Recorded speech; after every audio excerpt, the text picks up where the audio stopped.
Pax Christi Nigerian Catholics.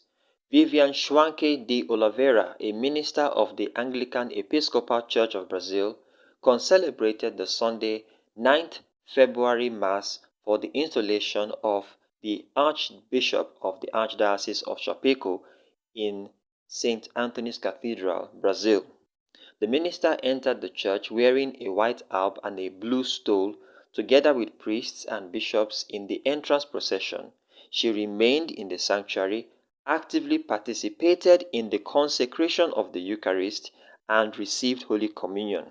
According to Canon 908 of the Code of Canon Law, Catholic priests are forbidden to concelebrate the Eucharist with priests and ministers of churches or ecclesial communities which are not in full communion with the Catholic Church.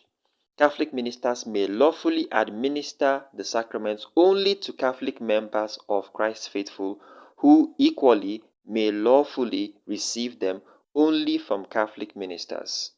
Canon 844 further delineates. Now, according to the Catholic news agency's Portuguese language partner ACI Digital, the Archdiocese of Chapeco was contacted requesting an explanation regarding the Anglican minister's participation in the concelebration of the Mass and the reason for receiving the Eucharist.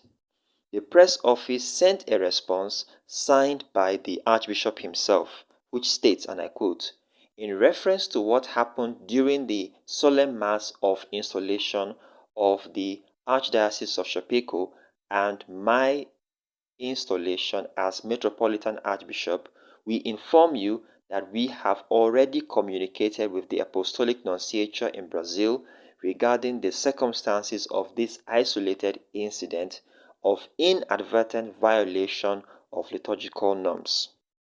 We renew our commitment to doctrinal orthodoxy and we will strive to avoid future errors."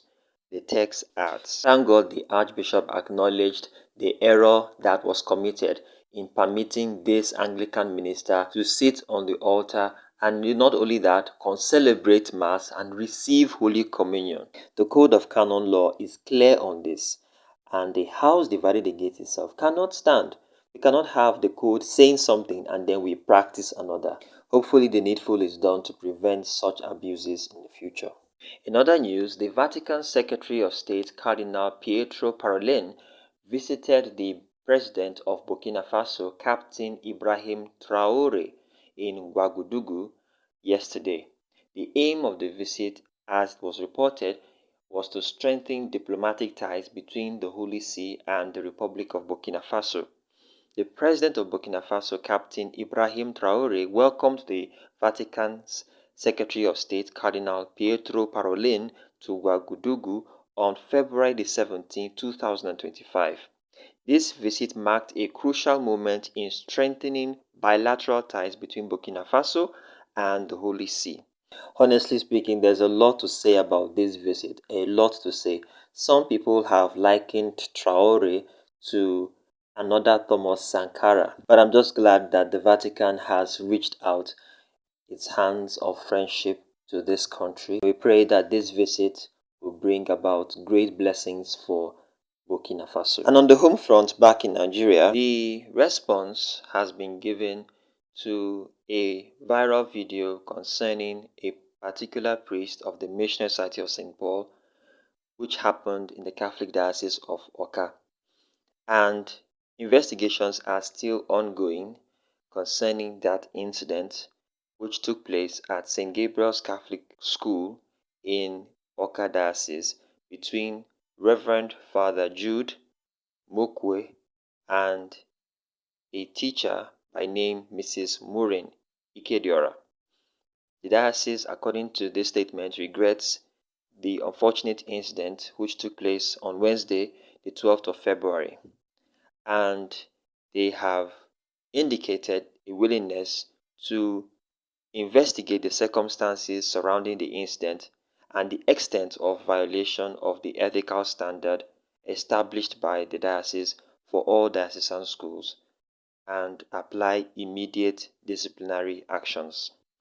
This statement was signed by Reverend Father Dr. Charles Ndubisi, the Chancellor of the Catholic Diocese of Oka. So fingers crossed, we wait for the outcome of their investigations. So the Major Seminaries Festival of Arts and Culture is currently taking place in the Catholic Diocese of Auchi, Epoma to be precise, and the seminaries are representing themselves as showing off artworks and culture from their various seminaries across the country. So I want to say huge congratulations to each and every one of these seminaries and wish them the best of luck.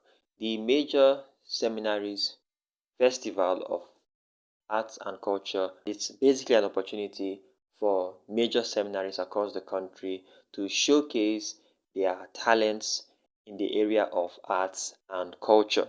And of course, it's always an opportunity to experience the vibrant culture, the vibrant life, the vibrant traditions that we have come to understand and embrace as Catholics and as Nigerians. So this is wishing all the participants a successful outing at this year's Major Seminary Festival of Arts and Culture, Ipoma 2025. Alright, so this has been a summary of most of the major stories we have. As always, thank you so much for watching. Talk to you soon.